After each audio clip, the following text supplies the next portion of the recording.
இமயமலைக்கு பொன்னாடை போர்த்துகிற முயற்சியில் ஈடுபடுவதும் திருக்குறளுக்கு உரை எழுதுவதும் ஒன்றுதான் என்பதை நான் அறியாதவனல்லன்.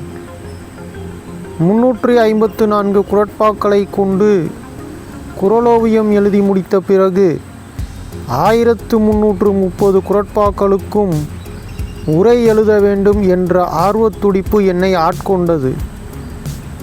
அதனை நிறைவேற்றி மகிழ முரசொலி நாளேட்டில் ஒவ்வொரு நாளும் நான் எழுதிய திருக்குறள் உரைகளின் தொகுப்பே இந்த நூல்.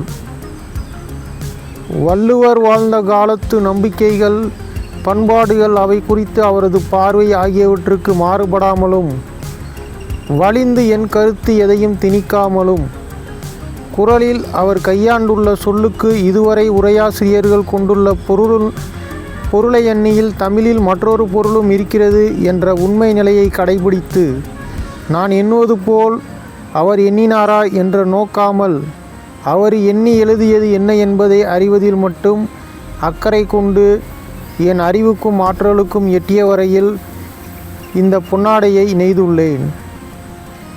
கடவுள் வாழ்த்து எனும் அதிகார தலைப்பை வழிபாடு என குறித்துள்ளேன்.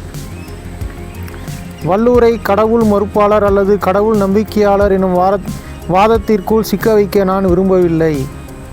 வழிபாடு எனும் அதிகாரத்தில் அமைந்துள்ள குறட்பாக்களுக்கு நான் எழுதியுள்ள உரைகளை கொண்டு இதனை உணரலாம். மற்றும் நான் தர வேண்டிய விளக்கங்கள் பலவற்றை இந்நூலினை வெளியிடும் பதிப்பகத்தார் சார்பாக பதிப்புரை தீட்டியுள்ள முனைவர் திரு நன்னன் அவர்கள் சுட்டிக்காட்டியுள்ளார். பதிப்புரையை ஏறத்தாழ ஒரு மதிப்புரையாகவே எழுதியுள்ள தமிழறிஞர் நன்னன் அவர்களுக்கு என் நன்றி. அணிந்துரையை அழகு தமிழ் கவியுரையாகவே வடித்துள்ள இனமான ஏந்தல் பேராசிரியர் பெருந்தகை அன்பழகனார் அவர்களுக்கு என் நன்றி உரித்தாகுக. இந்நூலை என் தமிழுக்கு காணிக்கையாக்கி தமிழ் மக்களுக்கு படைக்கின்றேன்.